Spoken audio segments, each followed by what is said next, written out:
what I think makes this movie work is that everybody knows how these movies typically end. But it's the journey in getting there. It really is. It's whether or not this journey is believable. If this journey is this journey believable or is it not? And I feel like because it's so grounded in reality, and there's a real situation that happens that causes these two people's lives to come to a screeching halt, and they're faced with the decision of whether or not they can handle this. Yeah. And my character is like, no way. Is he going to run or is he going to stay? Your character feels like she can handle it on her own, but realizes that she probably can't, right? Right. And it's like this thing of, what we tried to do in this movie was, what would you do in this situation? Like, really, what would you do?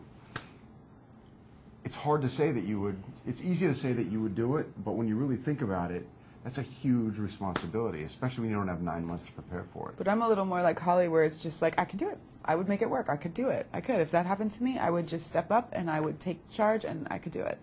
And then you're just so overwhelmed and underprepared. Like, what was I thinking? Yeah, and then you're mad at yourself and them for putting you in this situation.